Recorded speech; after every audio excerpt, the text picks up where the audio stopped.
Magandang araw sa inyo mga banateros at ngayong araw na ito pag-usapan lang natin pinagtanggol ni VP Sara Duterte si Pangulong Rodrigo Roa Duterte. Kasi ganito ang konteksto niyan Kita naman po natin nagkakaroon ng bangayan kay Pangulong Duterte at itong mga kongresista nating mga buhaya. Yan ang totoo nangyayari dyan Simple lang naman na sinabi ni Pangulong Duterte dyan Sinabi niya, i-account nyo, ilabas ninyo, listahan, liquidate ninyo, magkano ba ang nagastos ninyo at saan nyo ba ginastos ito? Kasi kayo lang ang sekta ng ating gobyerno na walang ganyan. Hindi nyo mapaliwanag ngayon, isa-isa yung ginagastos ng ninyong mga mambabatas. At tinawag pa ni Pangulong Duterteng lokbu. Bulok, di ba? Ika nga. Buti nga hindi kayo tinawag na bugok Bulok lang dahil dyan, napikon itong mga butthurt na mga congressman natin. Itong mga akala mo naman talagang ang lilinis. Hindi, sa tingin ko kaya na butthurt yung mga animal na yan. Dahil alam naman po natin na sila ay guilty. Di ba? Halatang halata kasi kung hindi ka naman guilty, hindi ka naman mababutthurt So gumawa ngayon sila ng resolution para magkaroon ng pagbabalik nitong ICC. Itong bansa natin sa ICC. Anak ng weteng, oo. Dati-rati against kayo, tas ngayon babalik na. Porket alam ninyong iniimbestigahan si Pangulong Duterte. So this is very obvious matter na ito ay isang political move galing dito sa mga congressman natin para ipitin ang mga Duterte. Yan panggagante, halatang halata. Huwag na tayo magmaang-maangan, mga animal kayo. Di ba ho? At eto malupit. For the first time, si Pangulong Duterte ay pinagtanggol ng kanyang anak. Alam nyo, this is a serious matter. Bakit kanyo? For 6 years na si Pangulong Duterte ay binabatikos, di ba, no siya ay presidente, nananahimik po si VP Sara. Hindi ho siya nakikisaw-saw sa kahit anumang issue. Hindi ho siya dumidepensa. But this time, nagsalita na si VP Sara. Malalim ho ito. Ibig sabihin, this is not just an ordinary defend kay Pangulong Duterte, but this is an attack to this congressman, especially the leader, itong si Romualdez. Ikaw naman kasi Romualdez Ano ka? User ka I mean, ang user, sandali, linawin natin When we say user, manggagamit iba ho yung nasa isip ninyo. Manggagamit to kasi sumipsip ka kay Pangulong Duterte, sumipsip ka kay VP Sara Duterte para ho sa sarili mong kapakanan. Diba ho? Pero ngayon, dahil wala ka ng pakinabang, dahil ikaw ay nasa kapangyarihan na, ayan na. Yung iyong manggagamit factor, umiral na. At eto na nga po, alam nyo, ang ganda ho na sinabi ni VP Sara Duterte, swak na swak sa banga. Ika nga pagka sa basketball ba, hindi lang 3 points, foul pa. 3 points na foul pa. Eto, panoorin natin Ng pahayag si Vice President Sara Duterte, kasunod ng mga inihaing resolusyon kaugnay ng ICC probe. Dito ipinaalala niya sa mga kongresista ang sinabi ni Pangulong Bongbong Marcos na ang anumang investigasyon ng ICC sa bansa ay pakikialam daw sa internal matters at banta sa ating soberanya. Yan ang una niyang sinabi. Sandali lang sabi niya. Sandali lang, mga congressman. Sabi ho ng ating Pangulong Marcos, ang pakikialam ng ICC ay panghihimasok. Ito ay threat sa ating soberanya. Ibig sabihin ng soberanya ano ho ba tayo? Tayo ho ba sinakop na ng ICC? Abay, mga walang niya pala ho kayo Hindi kasi pag pumasok ko sa kanilang justice system, para mo na rin sinabing tayo ho ay sinakop nila. Kaya nga this is a threat to sovereignty, di ba? Kasi Sandali, meron na tayong sovereign land. We have a sovereign government. We have a sovereign authority. Bakit tayo papasok sa sarili nilang justice system? Ano kayo mga ugok? Diba? Ganun na sinasabi dito eh. At yun ay sinabi ni Pangulong Marcos at pinaaalala ni VP Sara Duterte. Hoy, kayo mga congressman, hindi nyo ba naalala yung sinabi ni Pangulong Marcos? Huh? Ano ba kayo? Meron ba kayong mga amnesia? Kayo ho ba ay mga gurangot na? Sa bagay, marami ho dyan. Tumanda ng paurong sa Congress. Kayo ho ba ay may diferensya na sa utak? Nakakalimot na kayo? Tuloy. Hindi rin daw makikipag-ugnayan ng Pilipinas sa ICC sa kahit na anong paraan. Dapat daw ay respetuhin ng Kamara ang posisyon ni Pangulong Marcos na siyang chief architect ng foreign policy ng bansa. Yan ang napaka-importante sa lahat. Why? First of all, parang yung speech ko. First of all, wala naman second, wala naman third, wala naman last. First of all, and most important of all, ang jurisdiction pagdating po sa foreign policy, yan ho ay na kay Pangulong Marcos lang o sa Pangulo ng ating bansa. Hindi ho dapat nanghihimasok ang Kamara. Oy, mga congressman, ba't ba kayo pakialamero? Kayo pala mga marites eh. May buhay, pinakikialaman nyo. Hindi ho, malinaw ho yan. Pagdating ho sa foreign policy, di ba alam naman po natin yan. Foreign policy 101 yan. Ang presidente lamang ang pwedeng magbigay ng o maging arkitekto ng foreign policy. At kayo mga congressman, di ba you are representative of your district, mga ulul kayo? Di ba? You should be representing your district, yung kapakanan ng inyong distrito ang inyong iniisip. Puro kayo pamumulitika eh. Puro national issue ang sinasawsawan ninyo eh. Di ba? Ang linaw-linaw na ho niyan eh. Sinabi ni Pangulong Marcos eh. Di ba ho? Huwag papasukin ng ICC. Bakit kayo ngayon nakikingialam? O bakit kayo gumagawa ng sarili nyong paandar dyan? Huwag kayo mangialam ng hindi naman yung jurisdiction. Huwag niyong pakialaman yan. Para mong sinabing halimbawa lang. Ito, simpleng halimbawa lang. Kunwari, ikaw ay crew o staff ng In-N-Out. Ng social, In-N-Out. Hindi McDodo. Kunwari, ikaw ay staff ng In-N-Out.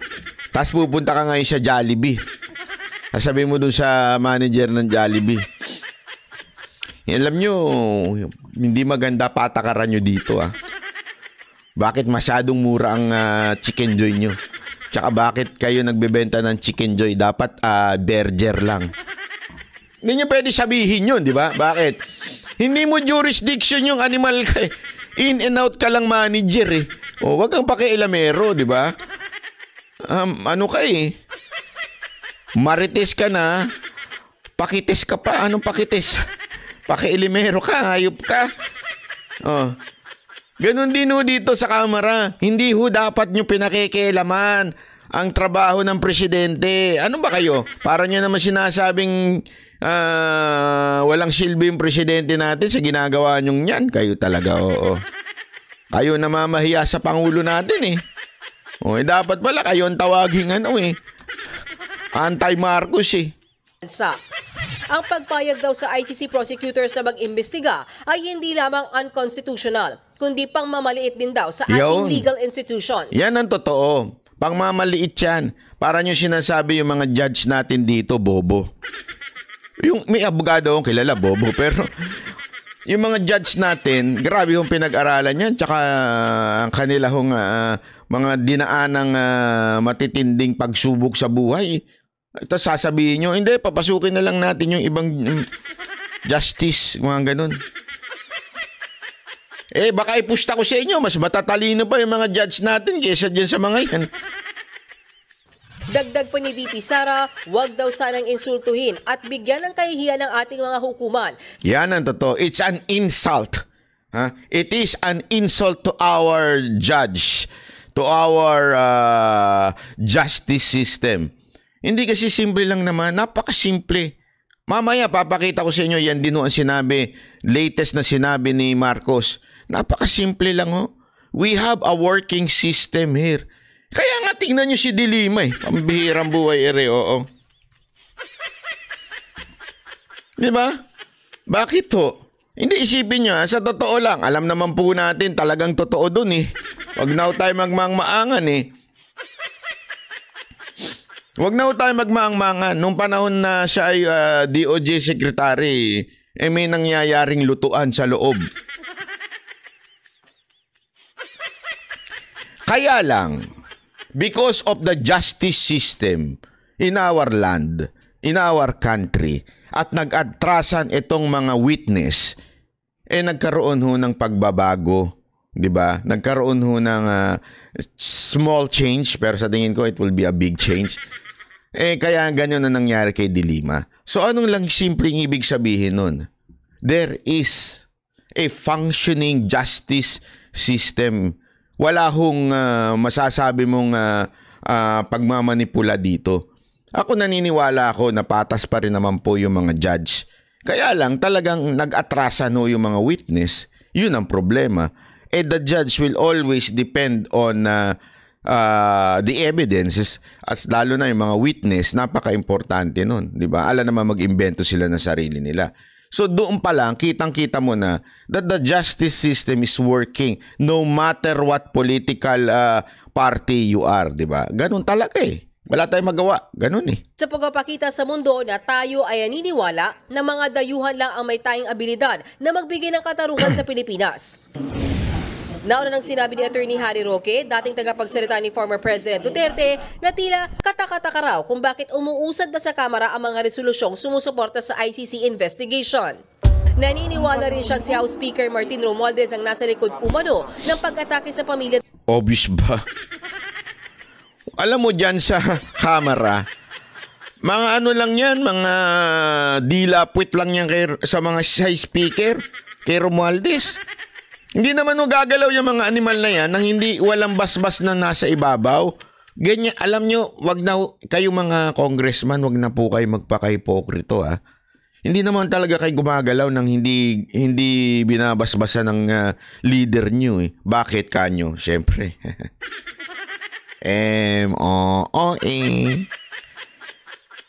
Tandaan ninyo ang budget nyo sa extraordinary fund nyo nanggagaling sa Office of the Speaker. Kaya maka-plastic kayo, mga congressman kayo.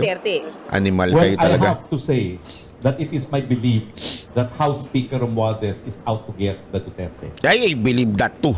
Maybe it is because he was offended when he felt alluded to by the Tambaluslos label. As far as the Speaker of the House is concerned, he wants to get rid of the Duterte. Definitely. Ginagalang daw ni Speaker Romualdez ang opinyon ni Roque, pero puro lang daw ito spekulasyon.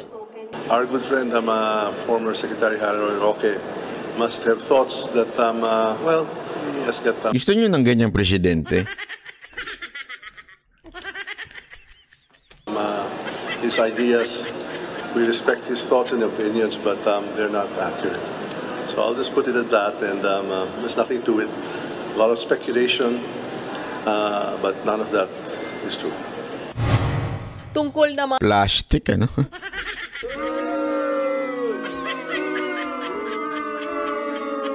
Wag nyo nga kami lokohin. Alam namin, ako, dami kong kakilala. Hindi lang akong sasalita, pero noon pa lang sinasabi na, nakaw yan! sa pag-usad ng mga resolusyon kaugnay ng ICC probe, ipiniliwanag ni Speaker Romualdez na sinusunod lang nila ang tamang proseso. Ang tamang proseso, ang proseso nga, ang presidente, ang ano dyan, ba't kayo nangingialam? Of course, we have to read out, these bills or resolutions, and we have to act upon the same. And we have to be sensitive and responsive to the mga hinaing po ng ating mga kongresista. And within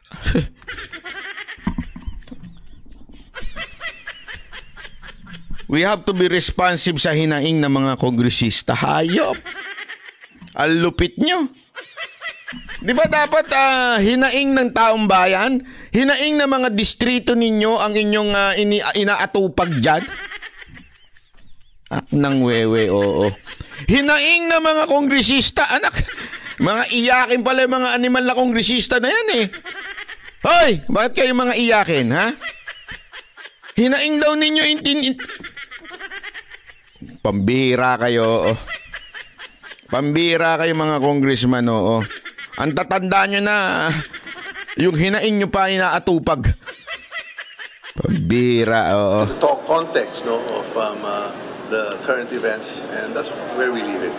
We don't read much more into it than what other people do, but nonetheless, they are still entitled to their own views and even their speculations, but we leave it to that. Nagbabalita mula sa frontline. 6 na taon ba talaga ito dyan? Ang bihira. Sus! O eto, makinigo kayo ha. Kayong mga congressman, makinigo kayo sa sinabi ni Pangulong Marcos. Hindi, napaka-importante nito kasi nung pinanood ko ito, marami nagsabi, tingnan nyo na, pinag-aaralan na ni Marcos yung ICC. Alam mo, kasi ako, si Banat Bayho, yung tipo ng taong hindi naniniwala sa headline o sa, alam mo yun, yung mga clickbait headline. Hindi po tayo naniniwala doon. Tayo po ay talagang sinasaliksik natin. Tinignan natin kung talaga bang sinabi ni Marcos na pag-aralan, na ibalik ang ICC at para imbestigahan si Pangulong Duterte? Yun ang tanong dito eh. Tingnan natin ha. Papakita ko sa inyo kasi napaka-importante. May bumabaluktot nito eh. Hindi ko pinagtatanggol si Marcos. Kaya lang, halatang binaluktot to eh. Para sa kanilang sariling kwento. Ginagamit ngayon to ng mga ilang congressman. Ginagamit ngayon to ng ilang mga politiko. At higit sa lahat, sinasalsal to ng media. Na parang ang dating, pinababalik ni Marcos ang ICC. Sandali. Wala siyang sinabing ganun eh. Okay? Eto pakinggan ninyo, ipapaliwanag ko sa inyo. Napaka-importante nito. Kinumpirma ni Pangulong Bongbong Marcos na pinag-aaralan na ng gobyerno ang muling pagsali sa International Criminal Court o ICC. Pero nanindigan pa rin ang Pangulo na hindi dapat hayaang manghimasok ang ICC sa mga investigasyon at pag-aresto sa bansa. Nagbabalik si Maricel Halili.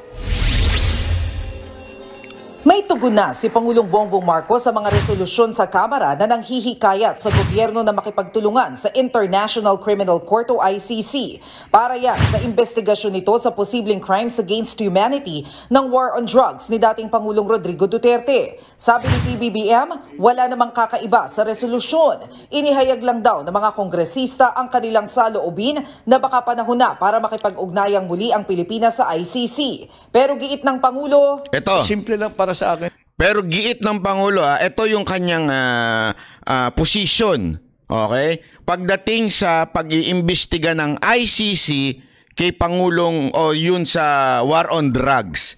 Linawin natin pag-iimbestiga ng ICC sa war on drugs at especially pag-uusig kay Pangulong Duterte. Ito ang kanyang posisyon. Simple lang naman yung issue yan eh. Hindi naman siguro tama na ang mga tigalabas, mga dayuhan, ang magsasabi sa atin kung sino iimbestigahan ng pulis natin, sinong aarestuhin ng pulis natin, sinong ikukulong ng pulis natin. Hindi naman siguro tama 'yon. Dapat Pilipino lang ang gumagawa niyan. Ang linaw ho nun. Wag na ho natin baluktutin yon kasi binabaluktot ng mga media ito eh. Binabaluktot ito ng ilang mga gustong gamitin at para sabihin na ito tama yung ginawa ng Kamara, tama yung bill ng resolution ng Kamara. Hindi ho, wala ho sinabi si Marcos. Sinabi niya ang linaw. Hindi ho tama. Hindi tama. 'Di ba? Na pabalikin dito, not pabalikin, na sila magdidikta sa ating pulis, sila magdidikta sa ating justice para ho imbestigahan pa. Meron na ho tayong sarili. Yun ang sinabi ni Pangulong Marcos dito. Wag ho tayong Yung iba kasi dyan, hindi ako, sabi ko nga sa inyo, pag mali, banata natin, dikdikin natin. Pero sandali, wag ho niyong baluktutin. Ang linaw ho, wag pabalikin, wag papuntahin dito para usigin ang ating dating Pangulong Duterte. Wag ganun. Sa kabila niyan, mismong ang Pangulo na ang nagsabi na pinag-aaralan kung dapat bang sumali ulit ang Pilipinas. Ito naman yung sinasabing babalik na sa ICC. Okay? Ang sinasabi dito, if we are going back, okay? If we are papasok ba uli tayo, remember, tayo ay umalis na sa ICC. Okay? So, ang linaw dito, magkaiba ho yun.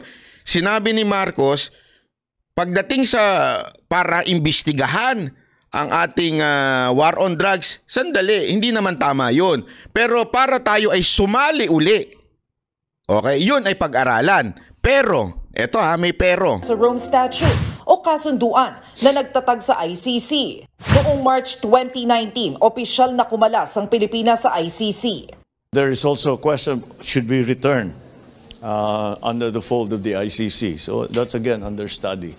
So we'll just keep looking at it and see. So iyon nga sinasabi niya, kung babalik ba tayo sa ICC, pag-aralan natin yan. Ang tanong, issue ng sovereignty, hindi ba tatamaan?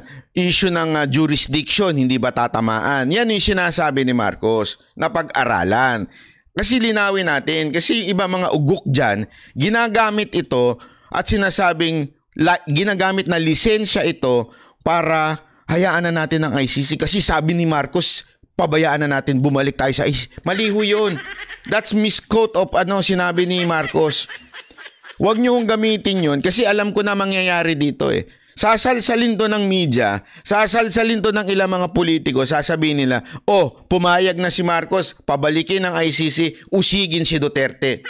Mali po yun. Wala ho siyang sinabing ganon. Ang sinabi niya, pag-aralan natin kung tayo ay babalik sa ICC at tingnan natin yung sovereignty and jurisdiction nila.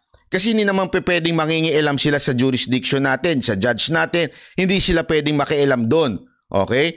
At the same time, sinabi rin niya, hindi tama na imbestigahan pa o sila mismo umusig doon sa war on drugs. Kasi meron na tayong mga pulis, may NBI tayo, may justice system. Ang linaw nun, magkaiba ho yun. Wag ho natin baguhin. Kasi iba dyan, babaguhin na naman yan para gamiting lisensya at sabihin, pumayag si Marcos. Walang ganon. Ang linaw nito unless magbago ng statement ang itong si Marcos at sabihin niya, hindi, usigin nyo na si Duterte. Sandali lang, walang ganon Walang ganon, linawin natin Hindi yun ang sinabi. What our options are. There are still some problems in terms of jurisdiction and sovereignty. Now, if we can solve those problems, then that would be something else. Nakita ninyo, ang linaw. If we could solve that problem na jurisdiction and sovereignty, then pwede tayo sigurong bumalik at pumasok uli at magpamembro uli sa ICC. But until hindi ma-resolve yung part na yon, I don't think we need to go back. Yan ang sa tingin kong sinasabi ni Marcos dyan. So malinaw, kayo mga congressman, makinig kayo. Unless kayo mga congressman, ang pangulo nyo na ngayon is si Romualdez at hindi si Marcos. Ano ba? Ano ba talaga? Sino ba talaga ang pangulo nyo?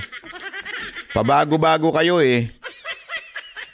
O baka naman merong kasunduan kayo kay Romualdez. Baka may kasunduan kayo. Kaya tinutulak nyo yan, mga congressman. Napakawalang yan nyo talaga.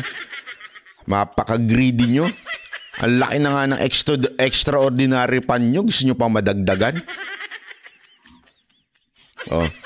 Linawin natin Hindi ho pumayag Baka sabihin na naman iba pumayag. Hindi ho pumapayag. Si Marcos dyan. Sinasabi niya ang linaw. Simple lang. Bakit meron naman tayong pulis? Bakit naman papapasukin pa yung mga yan? May NBI tayo. May mga judge tayo. May hukuman tayo. Ang linaw nun. Ang pag-aaralan, kung tayo ho ay magpapamembro uli, ibig sabihin it will be the future, hindi yung nakaraan.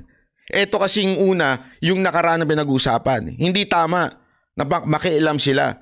Sa katunayan, yung future nga, sinasabi niya, there's still a problem of jurisdiction and sovereignty. So until na-resolve yun, hindi tayo papasok dyan. Yun na sinasabi dyan. Kaya Marcos, President Marcos, panindigan nyo ho yan, ha? At tayuan nyo ho yan, sinabi nyo yan. Uulit-ulitin ko yan dito. Ha? O, yun lamang po. Maraming salamat. Ako po si Banat Bay.